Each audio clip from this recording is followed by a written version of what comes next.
자, 이재명 성남시장님 오셨습니다. 어서 오십시오. 네, 반갑습니다. 이재명입니다. 예. 거의 한 2년 정도 만에 나오시는 거예요. 그런가요? 벌써 그래 됐나요? 이재명 시장 나오신 게 제 기억에 2016년 초반이니까 딱 2년 정도 된 거죠. 그러네요. 예. 그런가요, 벌써? 아. 그런 이재명 시장님이 우리 같은 일반인들 쌩깠죠. 왜냐하면 이게 주류 방송에 나가야 되기 때문에 팟캐스트 쌩깠어. 레벨을 업되셔서. 네. 그렇지. 그래서 내가 이해한다고. 억울하네.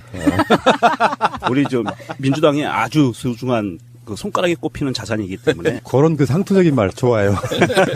자산, 뭐 이런 거 있잖아요. 그때까지만 해도 이재명 시장님은 그냥 우리 SNS나 팟캐스트 정도에서 알려진 인물 정도였는데 그 사이에 너무 크셔가지고요. 한번 모시기가 정말 힘들어요, 이게. 이게 전국구 인물이 돼버리면 어느 순간에 터치가 안 돼요. 내가 막 섭외하려고 텔레그램을 하면 손이 벌벌 떨려. 내가 무시당할까봐. 참, 뭐라 말할 수가 없네. 박정철 아버지 이제 오딩인데. 내 삼아 참아 할 말이 없대. 네, 그러니까요. 네. 대선 후에 첫 인터뷰인데요. 네. 다 알죠. 사실은 이제 전국구 스타가 되고 어떻게 지내는지 읽을 수 있을 저기. 심지어는 자택까지 카메라가 들어가서 뭐 예능했지 않습니까? 그렇죠. 예. 그런데 본인 말씀으로 인터뷰 오랜만에 하시는데 어떻게 지내셨는지 한번 좀 설명 좀 해주세요. 제가 그 새날 출연한 게 벌써 2년이 됐다니까 정말 세월이 정말 화살 같네 이런 생각이 드네요. 근데 2년 동안 저는 정말로 거의 뭐 순식간에 지난 것 같습니다. 특히 작년 이제 대선 전에 그 경선 국민의 재작년 여름 정도부터 되게 바빠졌던 것 같고요. 또 작년 2월 정도부터 본격적으로 경선이 시작됐고, 그리고 이제 4월 경선 끝나고 5월 이제 대선까지 뭐 그때도 사실은 뭐 신경 쓸 게 많지 않습니까? 저는 이제 공식적으로 못 나섰지만 어쨌든 우리 문재인 정부 만들어야 되고 우리 민주당 승리해야 되니까 이제 거기 주력하고 그 끝나고 이제 잠깐 쉬려고 했는데 뜬금없이 방송 출연 얘기가 나와서 그것도 한 달 정도 버텼는데 결국은 하게 됐고 그래서 그게 한 석 달 간 것 같아요. 그러니까 본인이 요구하신 게 아니고 방송 쪽에서 그 얘기를 좀 잠깐만 드리면 이 양반들이 경선 도중에 저를 쫓아다녔다 그래요. 우리 참모들한테 이제 경선 끝나면 이제 출연 좀 해주면 하는 게 어떻겠냐 제안을 했다 그러는 거예요. 근데 그래도 명색이 선수인데 너 지고 난 다음에 이거 하자. 이게 말이 좀 그렇잖아요. 그러니까 참모들은 저한테는 얘기 못하고 자기들끼리 검토를 했던가 봐요.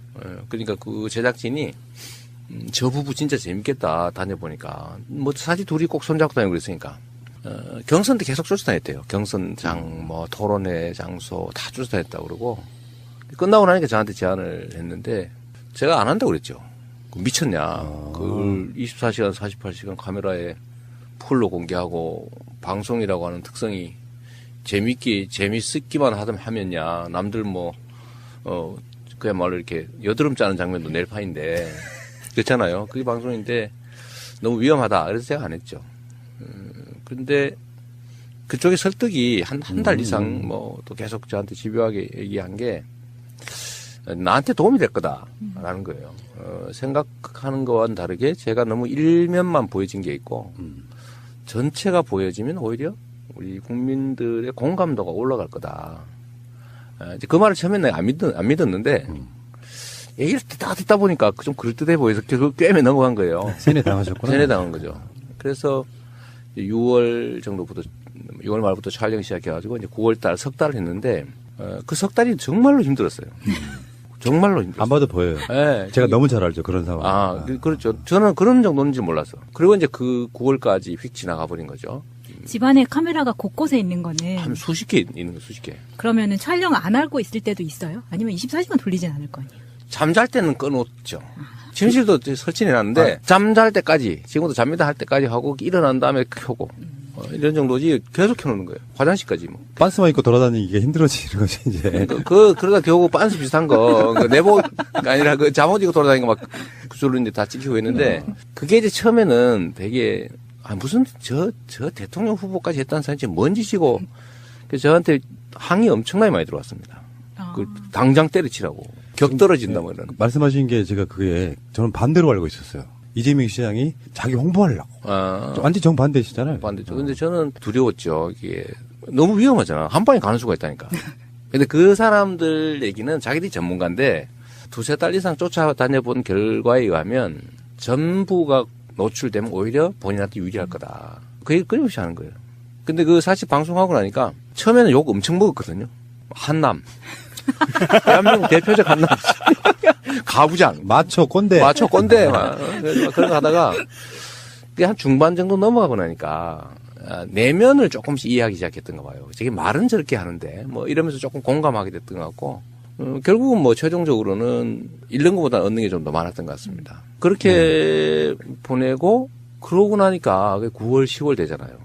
그 다음에 뭐 다시 이제 경기도 지방선거, 예를 들면 제가 시장선거를 다시 나간다 해도 이제 선거 준비해야 될 시기가 또 다가오는 거니까 6개월, 7개월밖에 안 남으니까 근데 그것만 정신도 쏟아야 되고요. 근데 그렇게 해서 결국 2년이 휙 지나가 버렸어요. 거의 뭐 2년 동안 선거만 한 것 같아요. 방송으로는 안 낼 수도 있는데 그냥 진짜 궁금한 질문 하나. 난 낼 거라고 보고 얘기할 거야. 안 넘어가시네. 혹시 법무부 장관 제의 받으신 적 있어요? 그게 없어요. 네, 그런 건 없었어요. 그거는 왜 없냐면 제가 경선 끝나고 문재인 대통령님 만났잖아요. 그때 후보 되시고 난 다음에 성남에 그때 오셔가지고 네. 저녁 먹고 한 서너 시간 같이 얘기했죠. 그때 대통령께서 저한테 물어봤어요. 앞으로 뭐 할 거냐.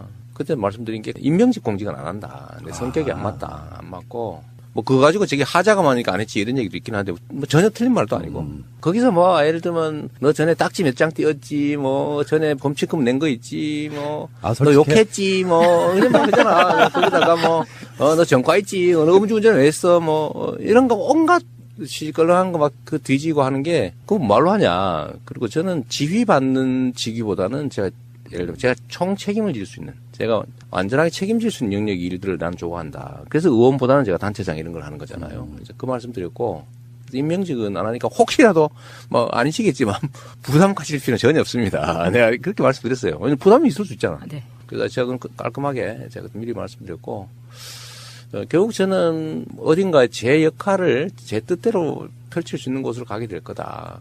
뭐 그래서 그게 예를 들면 어디가 될지는 저도 모릅니다. 뭐 이렇게 말씀드려서 정리했어요. 그렇군요. 그래서 아예 예를 들면 거기 인사 쪽 청와대나 이쪽은 저에 대한 생각 전혀 없었어. 그냥 그래서 신문에 뭐 나오고 이러는데 제가 뭐 굳이 아니라고 또 뭐 가서 뭐 나올 볼 일은 없는 거고. 근데 아예 전혀 대상이 아니었습니다. 예, 알겠습니다. 지금까지 민주당 경선 중에 이렇게 깨끗하게 끝난 경우는 없어요. 네. 왜 그러냐면 중간에 막 사퇴하고 뒤집 부리고 탈당하고 이런 식으로. 뭐 그랬죠. 네. 근데 경선 자체는 굉장히 아름답게 끝난 건데 그 뒤끝이랄까 이런 것들이 남아있는 분들이 아직도 있어요. 그렇죠. 네. 근데 문재인 대통령이 취임하고 잘하고 있지 않습니까? 이 상황에서 문득문득 이재명 시장의 SNS나 뭐 각종 인터뷰 같은 데 보면은 표현이 적절할지는 모르겠어요. 나도 몸빠가 됐다. 뭐 이런 식의 표현, 그런 뉘앙스로 말씀하신 적이 여러 번 있는 걸로 네, 기억하거든요. 네. 그 말씀하신 것처럼 대한민국 소위 이 민주개혁 진영의 경선이라고 하는 게 대개는 막 그냥 전쟁이었고 끝나고 나면 다 원수졌고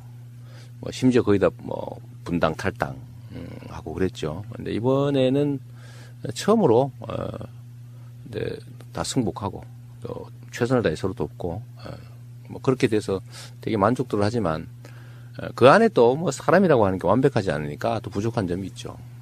저도 사실 지금 뭐 되돌아보면 후회되는 점들이 많이 있습니다. 그 바둑 두시는지 모르겠는데 좀 듭니다. 이 바둑을 전투를 하다 보면 거의 메모리 돼가지고요 떡수를 드는 경우가 있어. 방어를 못해. 공격만 하다 보면. 공격만 하다가 근데 전체 국면을 이렇게 좀 되돌아서 이렇게 멀리서 좀 반상을 바라봐야 되는데 점점 거기 이제 몰입되면 이제 시야가 좁아지죠. 그러면 자기 입장에 매몰되게 돼요. 상대 입장을 점점 고려하지 않게 되는 거죠. 제가 그런 실수를 좀 한 측면이 있죠. 근데 시장님만 그러신 게 아니고 안희정 도지사도 술 먹고 아니, 막 뭐, SNS 날리고 그러시지 않았어요? 그러니까 그게 뭐 누가 표현으로는 뭐 대선 뽕이라고 하기도 하고 또 선거는 그런 측면들이 있는 거죠. 다 걸고 하는 거니까. 근데 그걸 또 그렇게 치열하게 안 하면 보는 사람이 재미가 없어요. 제가 말씀드리지만 사실은 문재인 대통령님 측에서는 저한테 당대표 이런 거 나가지 말고 경선 나와달라고 부탁하셨다고요. 그러니까 그게 왜 그랬냐면 후보가 하나로 딱 고정돼 있으면 재미가 없잖아요. 대선 전에 한때 이재명 당대표 출마설이 있었지. 그때 제가 뭐 이거 자랑할 건 아니지만 다른 후보들 다 합친보다 지지율이 제가 높았단 말이에요. 맞아요, 최종 맞아요. 결과는 알 수 없지만 그래서 우리 참모진들이나 우리 주변에서는 고민을 많이 했죠, 사실은. 대표로 가느냐, 아니면 뭐 그냥 가느냐. 근데 당장 눈앞에 예를 들면 사실 큰 성과를 낼 수 있는 게 있으니까 또 대선도 중요하고요. 근데 그때 저한테 요청이 온 거예요. 그거보다 이게 낫지 않냐. 뭐 그러죠, 뭐. 저도 이제 판단이 좀 오락가락 할 테니까 시장을 중도에 그만둬야 될 수도 있고 대표를 맡으면 말이죠. 오히려 그거보다는 제 개인적으로도 유의미한 결과를 낼 수 있다면 뭐 대선 경선에 참여하는 것도 낫겠다. 뭐 이 생각 일치해서 제가 이제 깔끔하게 접었는데 그럼에도 불구하고 막상 경선에 들어가니까 저는 제가 이길 거라는 생각을 한 건 아닌데 어느 순간에 혹시 이길지도 모르겠다.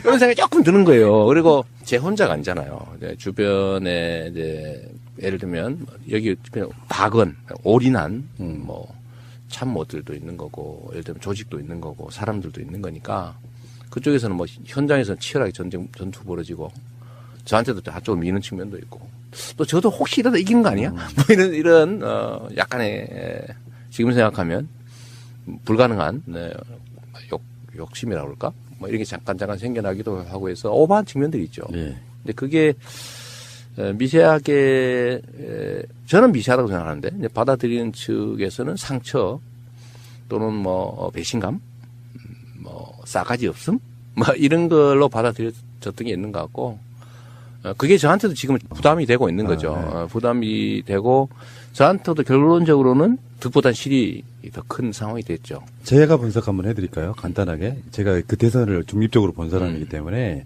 일종의 이재명 시장께서는 개혁적 마인드, 진보 마인드. 이재명의 지점이 진보 쪽 표를 완곡하게 붙잡아두는 역할을 했어요. 민주당에서는. 그래서 왼쪽을 네. 심하게 커버한 측면이 있죠. 근데 그러다 보니까 양 날개로 나는 거하고 똑같은 개념으로 아직까지 젊은 이재명 시장은 관리자 마인드, 주류 마인드가 부족했던 부분이 있거든요. 근데 머릿속에 계속 노무현 대통령이 후보가 되던 것만 생각을 하니까 그런 게 안 보였던 거라고 생각해요. 그 당시 시점에서는. 뭐 그런 측면도 있긴 하고요. 근데 그게 좀 더 더하면 어쨌든 제 역할은 진보 개혁 진영 이쪽 소위 좌측 좌측을 확고하게 제가 확보하는 게 역할이었기 때문에 일종의 팀 플레이잖아요. 이러다가 제가 뭐 중앙 공격수가 될 수도 있지만 어쨌든 이 과정 자체가 하나의 팀 플레이인데 저는 왼쪽, 안지사는 우측 이렇게 아주 정말로 일부러 만들려도 만들기 어려운 그런 사실 환경이 된 건데요. 그래서 저는 왼쪽 측면을 맡으니까 좀 왼쪽을 좀 심하게 한 측면이 있죠. 예를 들면 약간 더 과격하게. 그래야 왼쪽 확산 효과가 있거든요. 근데 그런 것 때문에 저한테 기대했던 사람들이 있죠. 예를 들면 무정부주의에 가까운 사람들. 아나키스트들 진짜 많아요. 마음 많죠. 그다음에 극좌. 이쪽까지도 저한테 기대를 하는 거죠. 야, 저 사람이면 민주당의 이름으로도 뭔가 큰 세상, 새로운 세상을 만들 수 있겠다. 뭐 이런 게 있으니까 그런 사람들이 많이 붙었죠. 근데 그건 이제 확산 효과예요. 근데 그 반면에 이제 저 같은 경우는 이제 부담이 되는 거죠. 결국은 다 제 판단 잘못입니다. 그러니까 많이 배웠죠. 제가 지역적 전투는 많이 치러본 사람인데 대규모 이 전쟁은 처음이죠, 사실은. 이런 더 거대 규모. 그러다 보니까 시야도 좀 좁고 좀 멀지 못하고 짧고 그런 것들이 저한테도 손상이 됐고 또 우리 지지자층에서도 일부 또 상처 입은 사람들도 있고 또 저를 지지한 사람들은 실망하는 것도 있고 그런 거죠. 근데 이제 선거 경선은 끝났고 결론은 딱 하나죠. 뭐 제거해야 될 적과 싸운 게 아니고 함께할 동지들의 팀워크를 조정하는 과정이었으니까 누가 뭘 맡을 거냐 이런 거였으니까 게임은 끝났고 이제 선수 배치는 됐으니까 자기 역할에 최선을 다하는 거죠. 그 다음에 문재인 정부가 출범했잖아요. 이제 민주당 정권이 출범했는데 결론은 아주 단순합니다. 우리는 운명 공동체인 거예요. 원래부터. 예를 들면 문재인 정부가 실패했다. 그러면 다음이 있냐? 없어요. 맞습니다. 그건 초보 정치학이죠. 그래서 문재인 정부 성공 또 민주당 정권의 성공, 정권 재창출 이게 이루어지지 않으면 우리의 다음 희망도 사라지는 겁니다. 그러니까 성공해야 돼요. 그런 측면에서 제가 문하고 비문 자꾸 구분하길래 나도 그렇게 굳이 얘기하면 문파일 수밖에 없다. 아하. 왜냐하면 민주당이 낸 대표 선수예요. 민주당의 상품이야. 그러니까 문재인 대통령으로 민주당이 보여지는 거잖아요. 민주당 정권의 핵심이에요. 그런데 분리할 수 없는 거죠. 그럼 민주당과 대통령은 단 조직이냐? 아니죠. 민주당 정권이고 문재인 정부의 성공이 민주당 정권의 성공이고 그게 민주당의 일부인 이재명이든 안희정이든 박원순이든 아니면 당원이든 또는 거기 지지하는 국민이든 간에 사실상 동일치라는 거예요. 맞습니다. 그래 예를 들면 속된 말로 문재인 대통령을 깠다. 나를 까는 거예요 그게. 예? 문재인 대통령이 잘못되도록 했다. 그건 나만 손해요.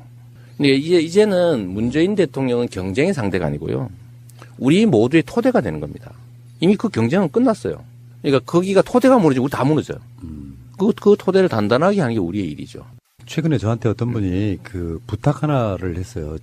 물론 행사가 취소되긴 했는데 광화문 행사에 진행하는 뭐가 하나 있었잖아요. 거기 가서 꼭 해달라는 말이 그 말이었어요. 적폐 세력들이 반격이 시작돼가지고 대통령 지지율 떨어지고 있다는데 여기서 비문 친문이 어딨냐 그 말 꼭 해달라는 거야. 아니 근데 그거는 사실 언론의 프레임이죠. 저는 언론 중에서도 우리가 좀 극복해야 될 적폐 세력이 있다고 보는 건데 경쟁 관계가 아닌데 경쟁 관계로 만드는 거예요. 그 문재인 편과 문재인 편이 세상에 어디 있습니까? 그렇게 되면 안 되는 거거든요. 우리 모두의 상징이 된 거죠. 우리 모두를 대표하죠. 그 문재인 대통령이 실패하면 우리 다 망해요. 근데 거기는 경쟁의 상대가 아니라 힘을 합쳐서 거기를 성공하도록 지지하고 지원해야 되는데 지지하고 지원하는 사람들 사이에 경쟁은 있을 수 있어요.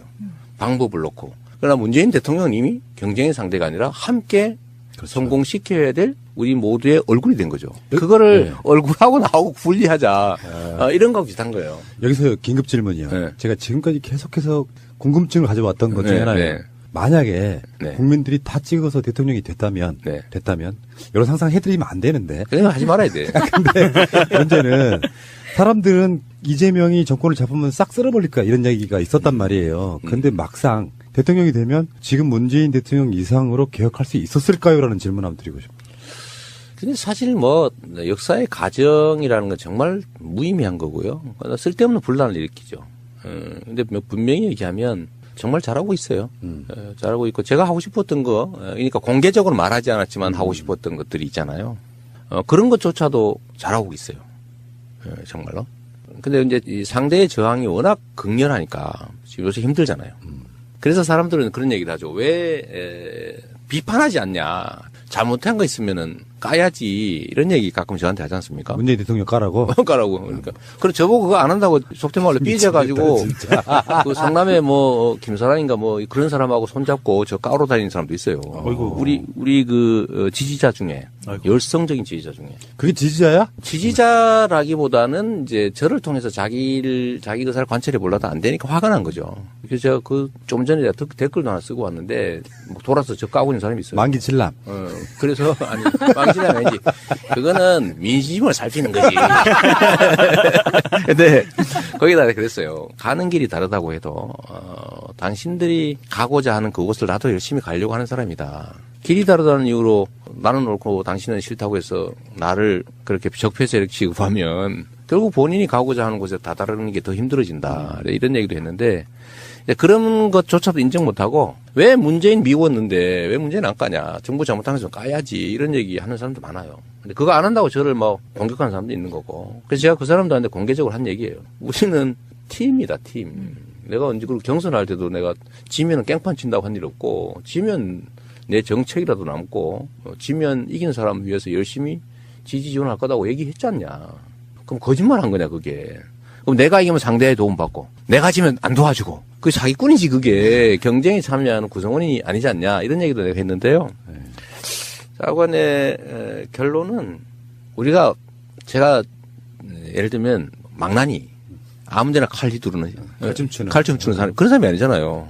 저도 제가 가고자 하는 길이 있어요. 근데 우리의 팀원인 문재인 대통령께서 하고 있는 일이 예를 들면 나쁜 의도를 가지고 속된 말로 뭘 해먹고 부정부패 저지르고 뭐 어떻게 막 자기 막 챙겨가지고 그러려는 나쁜 의도를 가지고 나쁜 짓을 하면요 까야지 하지 말려도 할 건데 그렇지 않잖아요 객관적으로. 힘겹게 싸우고 있잖아요. 아니, 좋은 의도를 가지고 열심히 노력하고 있기 때문에 나쁜 의도를 가지고 나쁜 짓을 하면 비판하고 까야지.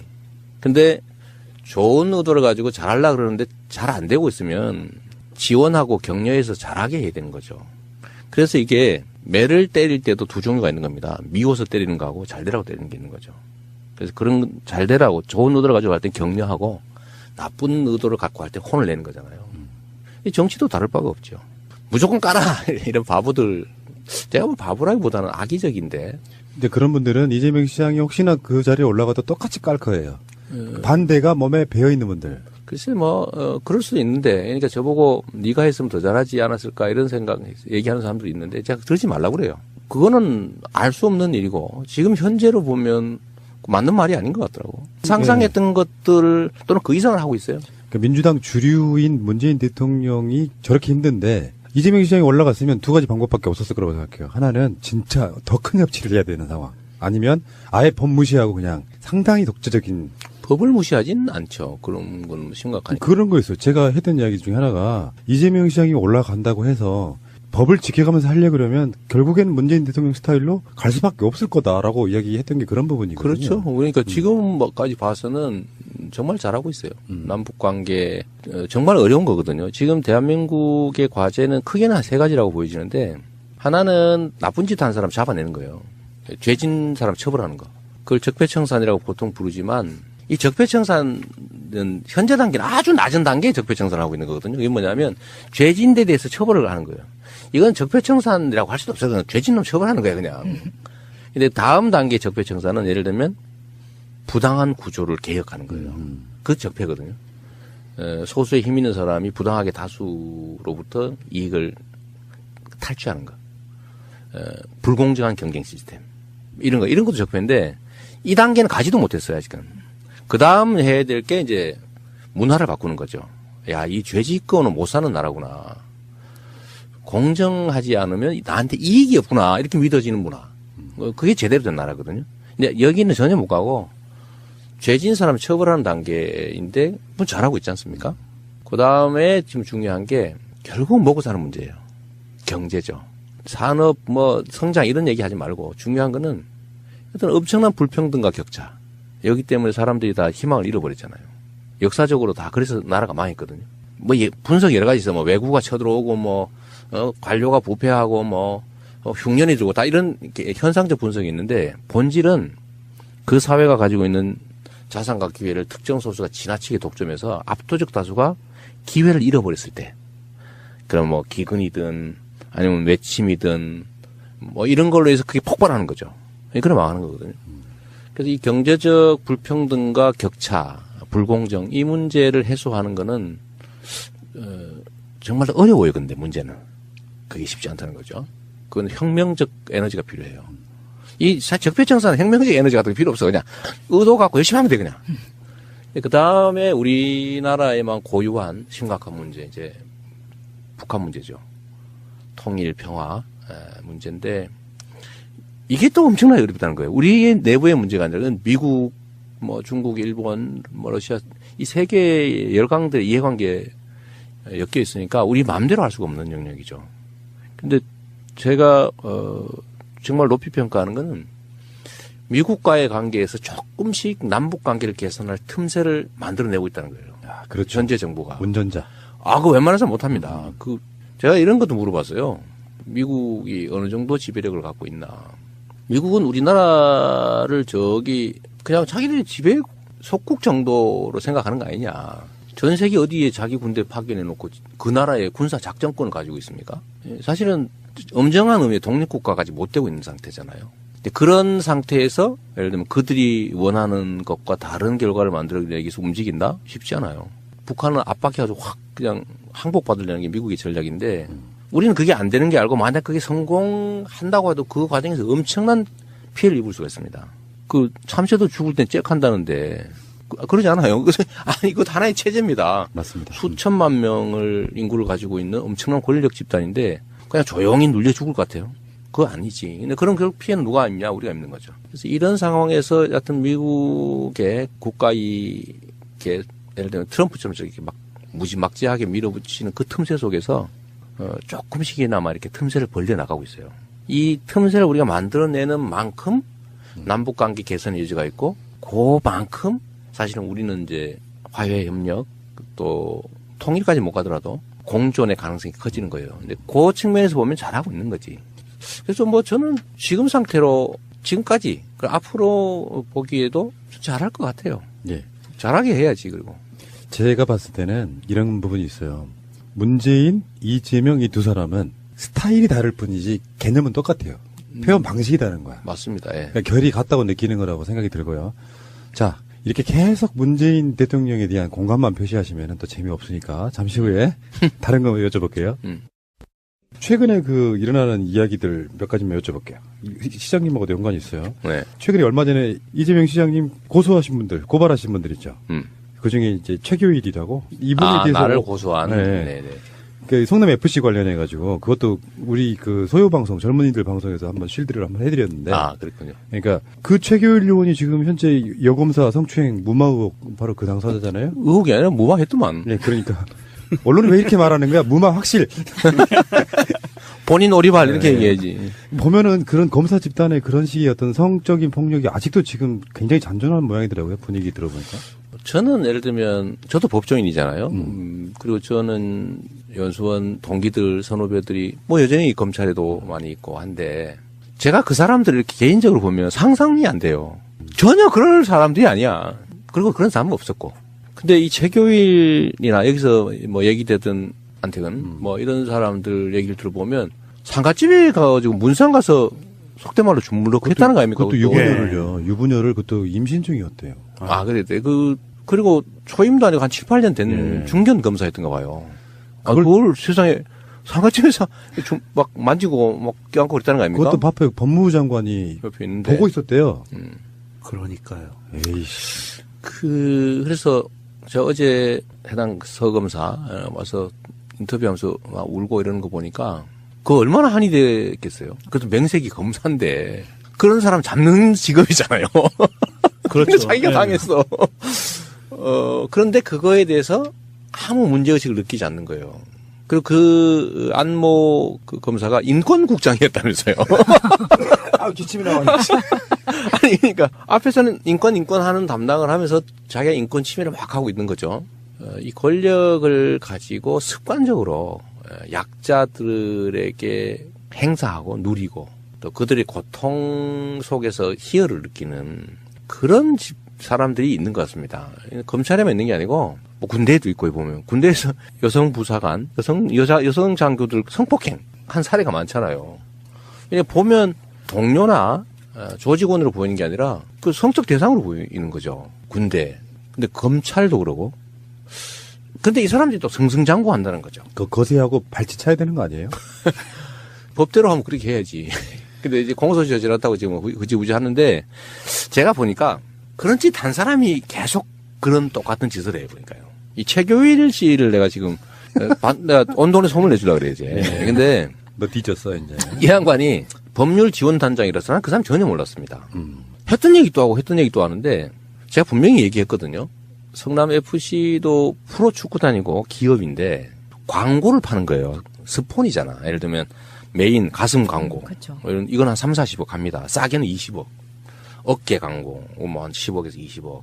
뭐 백북 뭐 이런 데다가도 뭐 한 5억씩 뭐 이렇게 받아요. 그 프리미어 리그에 삼성은 수년간 수백억 내잖아요. 어마어마한 건 냈죠. 수천억 도 냅니다. 내는데 그 광고를 매출을 한 거예요.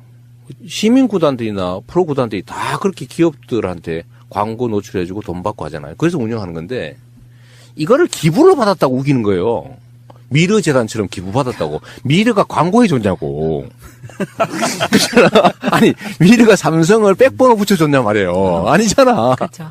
근데 우리는 예를 들면 붙여준단 말이에요. 그 광고를. 그래도 수백만이 보지 않습니까?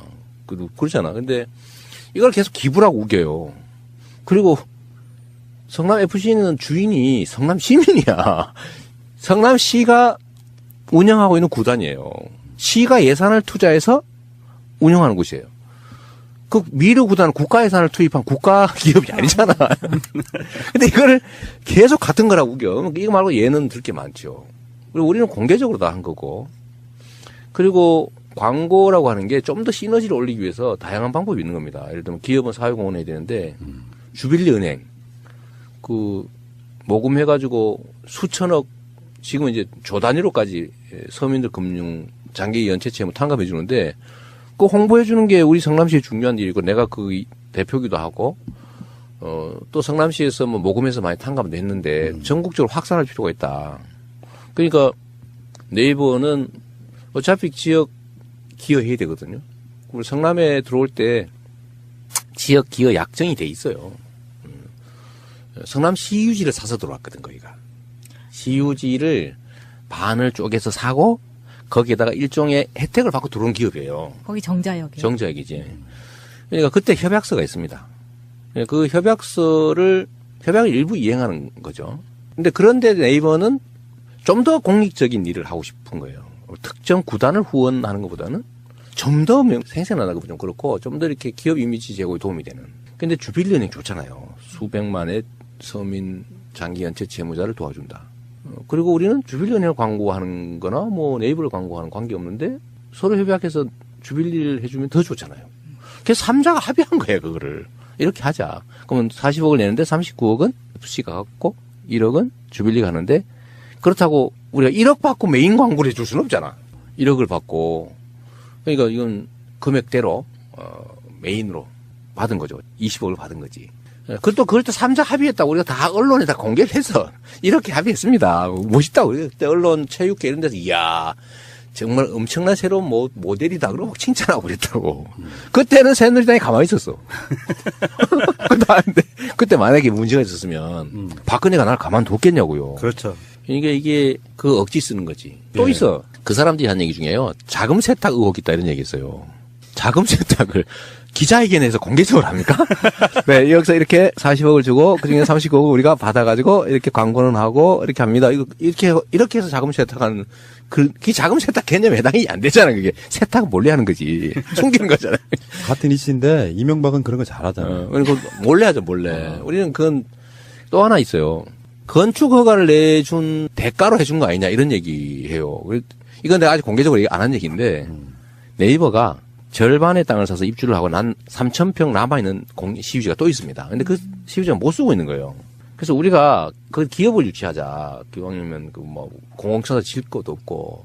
근데 기업 유치를 했는데 그 땅값을 우리가 엄청나게 비싸게 올려놨어요. 팔라고. 거의 평당 3,000만 원 가까이. 옛날에는 되게 싸게 팔았지. 근데 이번에는 우리가 좀 비싸게 하고 했는데 기업들이 워낙 비싸고 그러니까 잘 안 들어와요. 그래서 우리가 네이버에 너희들 돈도 많고 한데 다른 데 있는 기업들, 관련 기업들 다 모아서 여기다 더 확장해라. 설득을 한 거죠, 우리가. 기업 유치를 한 거야. 그래서 거기가 사준 거야, 쉽게 말하면. 우리는 왜냐면 그때 당시에 이걸 매각해서 빚도 갚아야 됐고, 기업도 유치해야 되고, 빈 땅을 놔두느니. 그럼 일자리도 생기고, 하다못해 세금도 더 늘어나니까 기업을 유치해야 되잖아요. 그러니까 거기를 기업을 유치하는 조건으로 매각을 했기 때문에 그 건물 짓는다고 건축허가 신청 들어오면 안 해줍니까? 해줘야 되잖아. 그거는 그 대지인데 업무 상업 용지로 매각을 했으니까 당연히 업무 상업 시설 건축허가 신청이 들어오면 해줘야 되고 안 해주면 손해배상 해줘야 돼요. 그러니까 법률적으로 보면 광고를 안 해줘도 허가는 무조건 해줘야 돼. 이게 어떻게 광고를 해주는 조건으로 허가를 해줬다는 말을 할 수가 있습니까? 근데 이거를 문제는 무식한 국회의원이 했으면 이해해. 무식한 국회의원이 했으면. 그런데 홍준표 변호사잖아. 경남FC 구단주였잖아. 아, 그러네, 진짜. 그러네. 아니 본인도 경남FC 후원, 거기는 광고도 아니고 후원, 그러니까 공짜로 받는 후원 5억 받았다 3억 받았다 이 맨날 언론에다 사진 찍어서 광고하고 그랬거든요. 근데 우리는 그런 거 한 일 없어. 광고 매출을 한 거예요. 최교일 법률지원단장 변호사 검사 출신이잖아. 다 알고 있는 거예요. 이게 자기들이 한 얘기가 말도 안 되는 소리라는 거 알면서 국민한테 거짓말을 해가지고 이재명이를 공경에 처하게 해보자 라고 한 건데, 제가 그래서 이 사람들한테 하는 얘기입니다. 국민을 그렇게 거짓말에 속아 넘어가는 바보 멍충이로 생각하지 마라. 너네 그러다 망했다. 그러다 탄핵당했다. 그렇지. 그러다 지금 당이 없어지게 생겼는데 지금 니네들 계속 이 짓 하면 진짜 완벽하게 없어진다. 그래서 제가 그걸 보여주려고 그러죠. 국민은 촛불 이전의 국민이 아니고 촛불을 들고 스마트폰으로 무장해서 박근혜 정권을 무너뜨린 위대한 집단 지성체다. 홍준표가 그렇게 해도 먹히지가 않는 게 안 먹혀요. 3, 40년 전하고 환경이 완전히 달라졌잖아요. 말씀하신 대로 스마트폰이나 인터넷을 마음대로 쓸 수 있기 보면 다 때문에 아는데. 그냥 찾으면 나오는데 계속 예전과 같은 방법으로 그렇게 왜곡시키고 공격을 하는 거죠. 이 손바닥으로 하늘을 가리고 있는 거죠. 퇴임 후의 일인데라고 하면서 이재명 1,800억 시민배당 추진 논란. 왜 하냐고요? 이거는 우리 시민들한테 보여줘야 되는 거죠. 저는 여전히 지금도 성남시장이고 올해 사업 기획을 다 해야 되는 사람이고요. 지금 현재 생긴 수익을 어떻게 처리할지에 대한 기본 방침도 정해야 됩니다. 다음에 한 사람 마음대로 해라 그러면 안 되는 거죠. 이거는 5,500억은 사실 제가 시장이 안 됐으면 그냥 민간인하고 정치꾼들 몇이서 나눠 먹었을 거예요. 제가 그걸 뺏었잖아요. 뺏어서 만든 과외 수입이고 그중에서 1,800억 말고 920억, 2,600억 이거는 공원도 만들고 그 터널 다리 그 길도 만들고 했으니까 1,800억 정도는 우리 시민들한테 직접적으로 혜택을 주자라는 생각을 작년부터 하고 있었어요. 작년 초부터. 그런데 이거를 지금 정하지 않으면 지금 용역도 줘야 되는데 그냥 몰래 할 수는 없잖아요. 그랬으니까 당연히 저는 이 처분 방향은 정해야 된다. 뭐 내가 시장을 계속 할지 뭐 그만둘지야 또 두고 봐야 되겠지만 그냥 계속 하세요. 아니 계속 하는 사람이 많아 성남에는 뭐 하려고 그때 골치 아프게 그런 거 하냐고 성남시장 계속 해달라고 얼마 전에 동사무소 갔더니 웬 할머니 저한테만 매달리는 거예요. 그냥 시장 계속 해주면 안 돼? 아니, 방법이 하나 있어. 성남이 광역시가 되면 경기도지사나 레벨이 같아져요. 레벨이 같아도 그 똑같은 일 할 필요는 없는 거죠. 그런데 제가 보여주고 싶은 거는 18만 원, 뭐 가구당 한 6, 70만 원, 이렇게 뭐 팔자고 치는 돈이겠어요. 그러나 제가 꼭 하나 증명해 보이고 싶은 게 선거 잘하면, 정치 잘하면 자다가도 떡이 생긴다. 그러네. 이걸 보여주는 거예요. 맞아요. 자다가 지금 벼락 많이 맞잖아, 지금 우리가. 이게 잘못 뽑고 사실은 감시 안 하고 방치해놨더니 IMF 오게 만들고 말해요. 그리고 온 국민이 거지 됐잖아요. 자다가 벼락 맞은 거거든? 근데 잘해놨더니 감시 좀 잘했더니 관심 가졌더니 자다 보니까 진짜 떡이 생겼어. 이게 얼마나 큰 차이입니까? 맞습니다. 예. 그러니까 이게 지방자치라는 게 이렇게 중요하다. 민주주의라는 게 이렇게 중요하다. 대리인을 잘 뽑고 잘 감시하고 책임을 잘 묻는 게 이렇게 직접적으로 우리의 삶을 바꿀 수 있다. 하늘과 땅의 차이를 만들어낼 수 있다는 거를 하나의 증거로 보여주라는 거죠. 그 증거 중에 가장 좋은 게 현금이 생기는 게 현금이요. 최고의 증거 아닙니까? 그렇죠. 현금. 근데 그것도 뭐 지역화표를 주면 받는 사람도 좋아. 동네 뭐 재래시장도 좋아. 경제 살아서 또 좋아. 맞습니다. 많이 좋잖아요. 예. 얼마나 좋아. 지역화폐 이 부분은요, 앞으로 계속 이제 뻗어나갈 거예요. 우리가 얼마 전에 그 복귀왕 시장 이야기할 때 백원택 씨가 지금 전국이 정책이 된 것처럼 그러니까 어떤 특별한 분야의 복지 정책이 있어가지고 시조급 되는 분들이 있어요. 왜 저애는 안 하던 일을 자꾸 저지르냐라고 얘기하잖아요. 자, 정치와 행정을 구분을 하라면 딱 이렇게 말할 수 있습니다. 있는 길을 잘 가는 건 행정이고요. 없는 길을 만드는 게 정치입니다. 그리고 해야 될 일을 하는 게 정치고 할 수 있는 걸 하는 게 행정입니다. 저는 성남시장이라고 하는 행정을 하지만 그 과정에서 필요한 새로운 길이 있으면 저는 만들어내잖아요. 청년배당, 기본소득 앞으로 해야지. 근데 제도로는 없죠. 예를 들면 불로소득을 걷어서 우리 공동체가 나누어서 가져야 된다. 이거 추미애 대표가 한 지대 이론하고 비슷한 겁니다. 왜 공짜로 생기는 수익을 특정인이 또는 특정 그룹이 독점합니까? 우리 모두의 것이잖아요. 근데 이것도 제도로는 없어요. 우리는 언제나 그래 돼서 이 특정 계층 중에 누가 가질까를 결정하는 게 정치라고 생각해. 예를 들어 어디 개발을 하면 누가 먹을 거냐. 그걸 왜 누가 먹습니까? 우리 모두가 가져야지. 그게 제가 생각하는 새로운 길이죠. 그래서 우리 모두가 가지는 권한의 기초에서 생긴 특별한 이익, 불로소득, 누군가 노력하지도 않고 저절로 생긴 거, 이건 다 환수해가지고 우리 모두가 공평하게 나눠갖고 각자는 자기가 노력한 만큼의 결과를 가져라. 그게 공평한 세상 아니에요. 근데 우리 지금 대한민국에 소위 부를 쌓은 사람들 중에 자기가 노력해서 노력한 결과로 그만큼 쌓은 사람이 얼마나 있습니까? 다 부동산 투기, 특혜, 노동착취 이런 걸로 남의 거 뺏은 거잖아요. 우리 모두의 것을 뺏거나 다른 사람의 것을 뺏거나 약자의 것을 뺏어서 다 부를 만들었지. 지가 노력해서 지 노력이 이끌 것만으로 그렇게 만든 사람이 얼마나 됩니까? 그러니까 이거를 과거에 없었다고 해서 없앨 게 아니고 해야 되는 길이니까. 불평등과 격차를 해소하는 일은 정말로 중요한 우리 인류의 과제입니다. 시대의 과제도 아니고. 이 인류의 과제를 성남만이 아니고 지금 다보스 포럼이나 예를 들면 국제기구들도 관심 갖잖아요. 이제는 드디어. 불평등에서 진짜 심각한 인류의 과제다. 예, 우리도 필요하니까 길을 만드는 거예요. 그게 청년배당이고 그게 저는 시민배당이죠. 예를 들면 경기도도 경기도민배당하고 국가는 국민배당을 하면 드디어 기본소득의 나라가 되는 거지. 경기도 얘기 나와서 그런데요. 요즘에 그 남경필 지사와의 브로맨스가 대단하시대요. 두 사람만 마치 선거에 출마할 것처럼 지금 압도적으로 구도를 만들어 놓고 있는데 남경필 지사하고 그러다 사랑에 빠지시겠어요? 점점 사랑하게 되는 것 같긴 해요. 재밌었던 게 그 동상이몽 출연하실 때 네. 남경필 지사한테 물었어요. 왜 출마 안 하시냐고. 나는 같이 나갈 사람이 없다고. 그러니까 서로 막 미워하다가 어느 날 갑자기 보면 굉장히 친해져 있는 게 느껴지는데. 거기는 불타는 청춘 나가려고 그랬잖아. 아 그러네 진짜 싱글들 거기 그거지.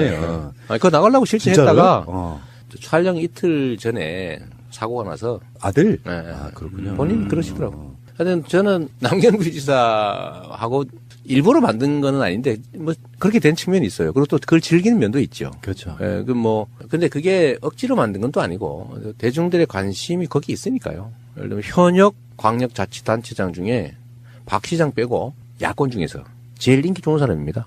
맞잖아.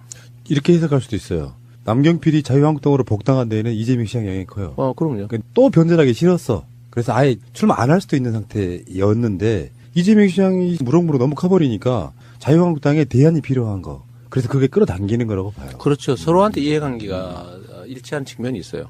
남지사는 경기도가 또 재밌잖아요. 이 판세를 보면 전국의 광역자치단체는 여권이 이기는 곳은 누가 나가도 다 이겨. 근데 경기도만 아니에요. 경기도는 그런데 압도적 차이가 나. 예를 들어 후보가 누구냐에 따라서 그 여론조사 결과가 천지 차이가 나버립니다. 그러니까 양자구도일 때는 완전히 뒤집히고요. 사자구도일 때는 예를 들면 뭐 심상정이 1등 하기도 하고 막 그래요. 그게 뭐냐면 남지사가 세다는 얘기입니다. 아, 지금 샤이가 많이 있다는 뜻인가요, 또? 샤이도 샤이인데 남지사의 시정 지지율, 도정 지지율이요 60% 여전히 60% 가까이 됩니다. 앞뒤 왔다 갔다 하죠. 야당 중에서 이만한 지지율을 확보한 데가 없어요. 그러니까 여기는 누가 그런 얘기하죠. 이거 제 자랑 같아 좀 말하기 좀 그런데 이재명이가 경기도 나온다 그래서 저기는 망했다.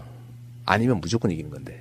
남경필이. 남경필. 네. 아. 그런 얘기했는 거예요. 근데 그거 얘기 아까 맞는 거죠. 바른당에서도 무조건 1등이었던 거예요. 근데 제가 이제 후보로 서울시로 혹시 가는 기대를 했는지도 모르겠는데 저는 그건 안 한다고 했으니까. 이렇게 하니까 1대1 구도를 안 만들면 가능성이 없어진 거죠. 전혀 안 보이니까 결국 복당했다고 보이시고. 제가 경기도의 뭐 선거 결과를 얘기하긴 좀 그런데 하여튼 경기도가 좀 특수합니다. 인구도 워낙 많은 데다가 1350만이죠.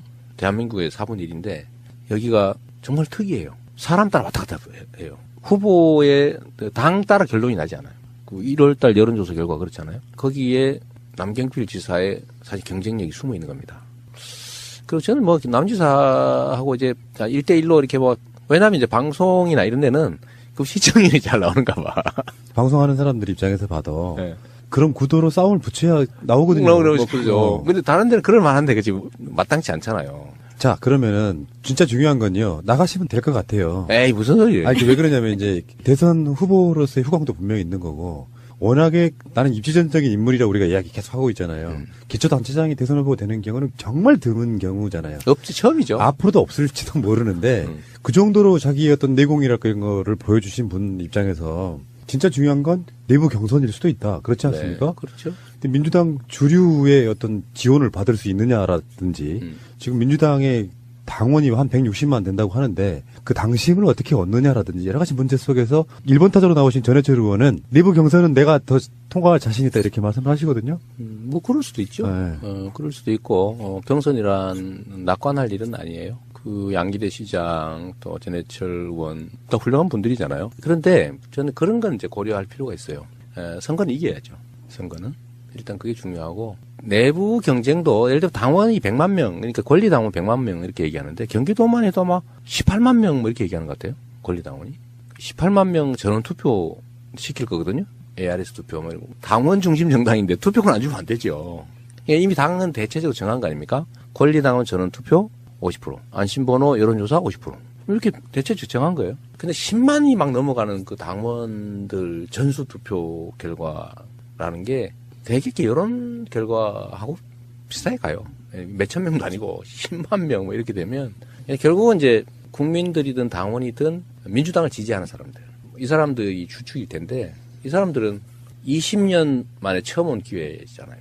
20년 전에 한번 이겨보고 16년 동안 졌거든요. 임창열 지사 마지막에 딱 한 번. 처음이자 마지막이었죠. 근데 그 이후로 한 번도 못 이겼는데 경기도를 소위 우리 민주진영이 되찾아오는 것이 소위 문재인 정부 성공의 가장 큰 토대가 됩니다. 플러스 PK 정도면 딱이죠. 거의 PK까지 하면 이제 안정적이 되는 거고 경기도를 회복하지 못하면 상당히 불안해지는 거죠. 경기도를 대한민국 인구의 4분의 1 여기를 회복하는 것 이게 문재인 정부 성공의 이번 지방선거의 가장 핵심입니다.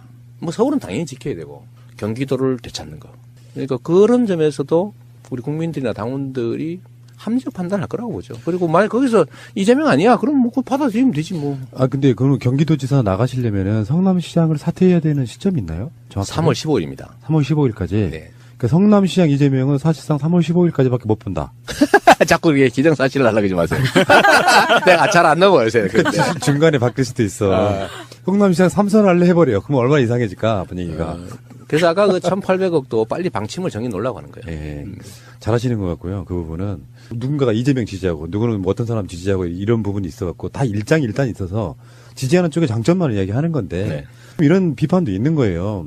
대선 나가기 위한 용도로 경기도지사 한다 이런 식의 비판이 있을 수 있거든요. 그 일부에서 그런 얘기 하더군요. 일부에서 그런 얘기 하던데 저는 공직을 다른 내 공직을 얻기 위한 수단으로 생각해 본 일이 한 번도 없어요. 제가 성남시장을 하면서 요거 잘해가지고 딴 거 해야지 이런 생각을 해본 일이 한 번도 없고요.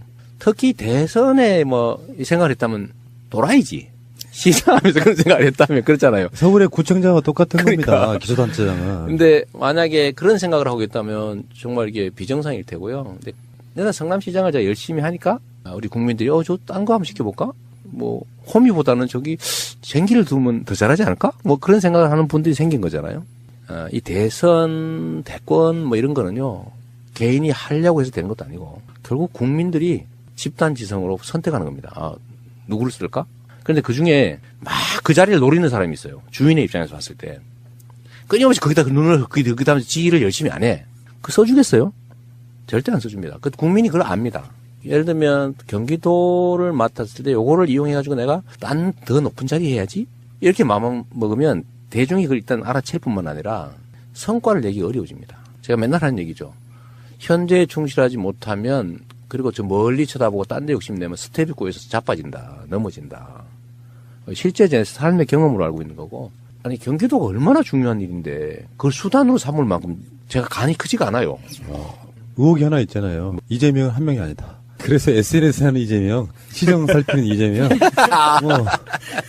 그만큼 능력이 출중하신 건 누구나 다 아는 거고. 문제는 진짜 중요한 건 대선 이후에 큰 선거가 하나 돌아왔는데 그것이 파열음이 돼가지고 당이 분열되는 요소로만 안 쓰인다면 출마하시는 분들이 경선을 깨끗하게 해서 선거를 일시 단결해서 치르면 분명히 경기도건 PK건 TK건 좋은 결과가 있을 거다 이렇게 보는 거거든요. 제가 말씀드리고 싶은 게요. 이런 대규모의 공직은 국민이 선택하는 건데 그거를 나 할 거야 하는 것도 웃기지만 안 할 거야 라고 하는 것도 우스운 거예요. 그거는 본인이 정하는 게 아닙니다. 그냥 머슴은요. 지가 맡은 일, 시킨 일 열심히 하면 돼. 그러면 주인이 알아서 이거 말고 딴 거 해 하는 때가 오겠죠. 근데 나 저 딴 거 할 거야. 나 딴 거 더 폼 나는 거 해야지. 이런 거 하고 있으면 주인이 절대 안 써줍니다.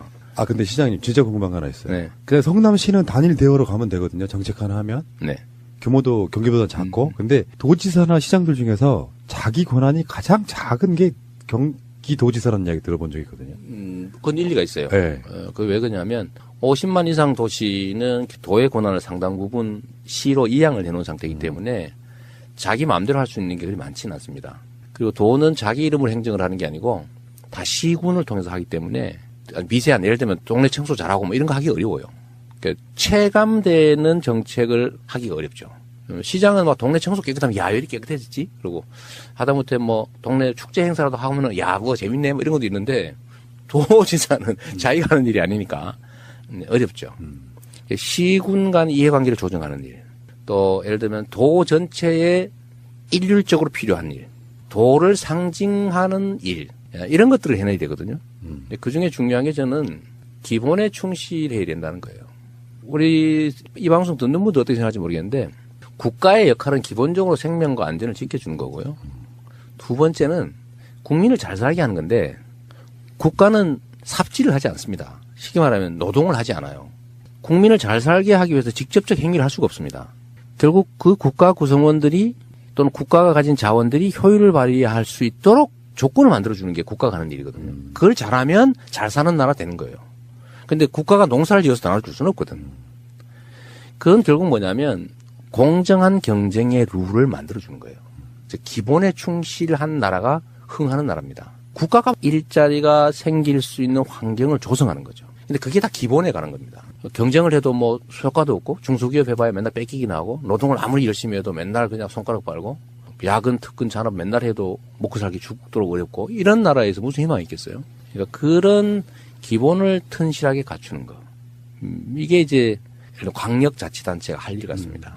근데 그런 면에서 보면 오히려 그러니까 상대적으로 적은 게 맞아요. 시장은 지가 다 할 수 있거든. 그러니까. 근데 돈은 시군을 통해서 해야 돼. 재미는 좀 덜 할 것 같아요. 재미는 덜하죠. 재미는 덜한데 분명히 총량으로서의 역할은 큽니다. 이재명 시장의 단점 하나 말씀드려볼까요? 너무 똑똑해요. 그러니까 인터뷰할 때 불편해. 그러니까 잠깐 쉬는 틈을 안 줘. 언제 치고 들어갈 때지 모르겠어. 노는 얘기 하나 해줄게 그러면. 네. 성남시가 돈이 많아서 그 복지정책 많이 한다 이런 얘기 있잖아. 이것도 일종의 프레임인데 자 예를 하나 들어볼게요. 고등학생들한테 교복 주는 거 이게 돈 많아서 하는 것 같이 생각되지만 전혀 아닙니다. 30만 원이거든요. 근데 학생이 최대 8,000명이에요. 만 명 채워가면 30억이죠. 국민 시민 1인당 얼마예요? 100만 명이니까 3,000원입니까? 그렇죠. 예. 1인당 3,000원이죠. 1인당 3,000원.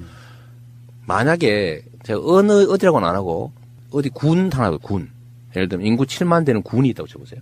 거기에 예산이 보통 3, 4천억 됩니다. 정부에서 주는 예산이 있거든요. 거기에 고등학교 입학생 몇 명 될 것 같아요? 500명. 500명밖에 안 됩니다. 그러면 1억 5천이면 돼요. 4천억 중에 1억 5천 못 만듭니까? 비율로 따지면 훨씬 더 적어요. 1인당 예산은.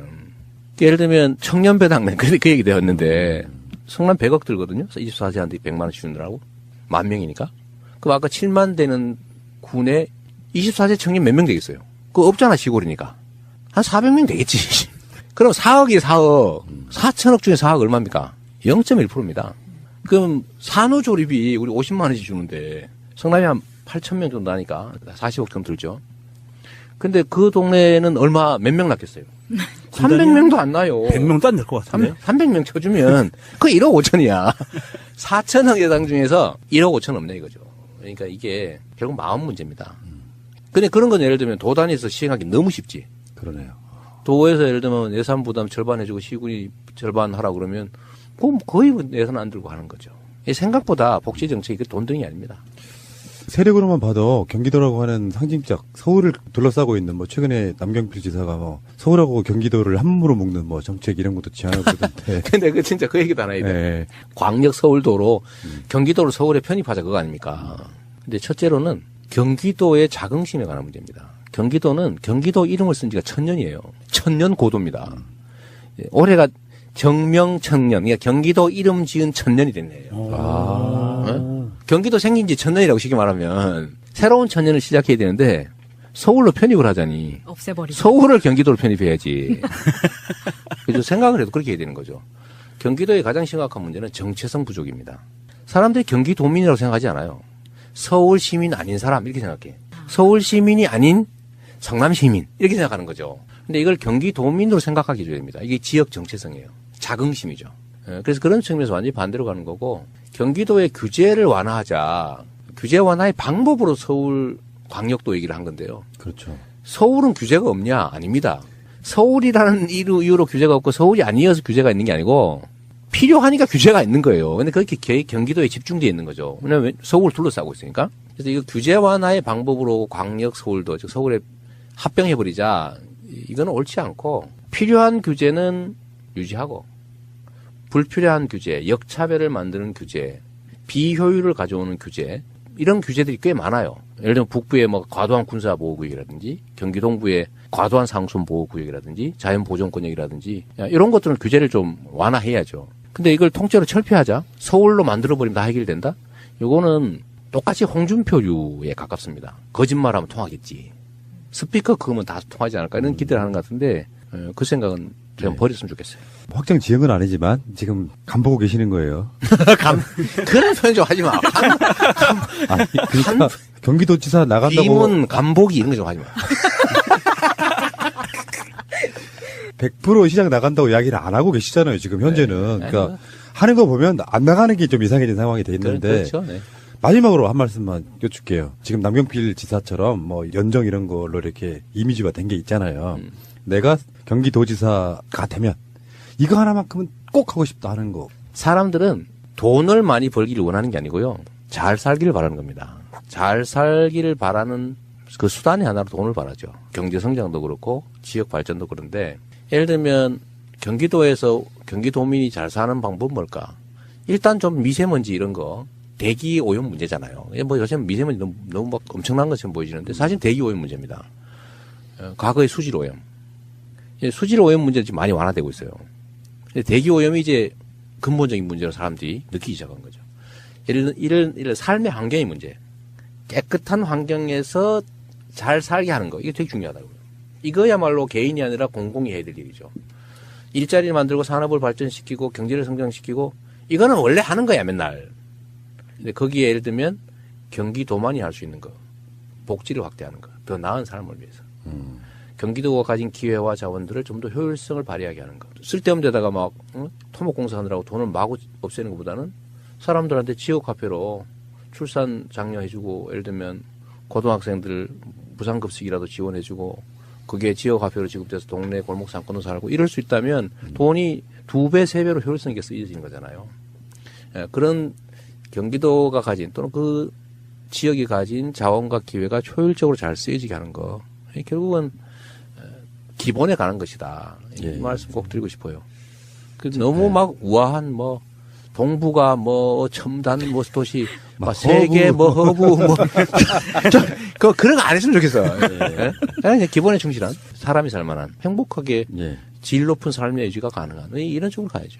자, 그 방송 들으시는 분들이 시간적으로 부족하다. 그거는 원래 정규 방송이 있는 시간대 바로 앞에다가 성남시에서 이것밖에 시간이 없다. 난 그래서 내 책임은 아니고요. 나머지 부족한 부분들은 이 시장님이 굉장히 많은 인터뷰를 나가시거든요. 찾아서 들어보시고요. 저는 제가 소관할 상황은 아니고 마지막으로 이런 말씀 하나 드리고 싶어요. 정말 옛날에 엄청나게 친한 동네 형이었는데 네. 동네 형이 이제 검사가 돼가지고 서울에서 네. 연락이 잘 안 되는 그런 형. 그래서 한번 모시기도 힘들고. 아, 뭐 그런 부분이 있는데. 미안합니다. 명절이나 한번 내려오시겠죠, 뭐. 고향에. 그것도 그렇고. 네. 채널 청취자 여러분들 부탁드리고 싶은 게 이런 게 있어요. 좀 길게 멀리 봐야 된다. 물론 저도 이제 잠깐 매몰돼가지고 좀 지나친 오버로 내부에 좀 손상을 준 게 있는 것 같아요. 되게 후회스럽기도 하고 그런데 그러나 또 우리가 미래를 향해 가야 되니까 작은 차이들 이런 것들을 조금 좀 이겨내고 좀 더 길게 멀리 크게 보고 모두의 목표를 향해서 같이 힘을 좀 합치면 좋겠다 그런 생각이 많이 듭니다. 우리 사회가 과거보다 돈이 없는 것도 아니고 기술이 부족한 것도 아니고 사람들이 교육을 덜 받은 것도 아니고 분명히 기회 요인이 더 많은 사회예요. 과거에 비해서. 그런데 과거보다도 더 많은 사람들이 더 좌절하고 있거든요. 이유는 단순합니다. 우리가 가진 역량과 기회들을 특정 소수가 과도하게 많이 가지고 있고 경쟁의 룰이 매우 불공정하고 또 거기서 생긴 엄청난 격차들이 사람들로 하여금 아예 희망을 잃게 하잖아요. 근데 이런 사회를 극복하려면 엄청난 에너지가 필요합니다. 우리가 촛불을 들고 박근혜 정권을 내쫓을 때 얼마나 많은 에너지가 소요됐어요. 그러니까 앞으로 우리가 해야 될 격차를 해소하고 공정한 사회로 합리적인 사회로 만드는 일도 엄청난 에너지가 필요합니다. 그런데 좋은 측면과 나쁜 측면이 있죠. 좋은 측면은 우리가 한번 이겨봤다는 거예요. 총칼을 들지 않고도 촛불만 들고도 거대한 적폐 세력의 머리를 우리가 떼어냈잖아요.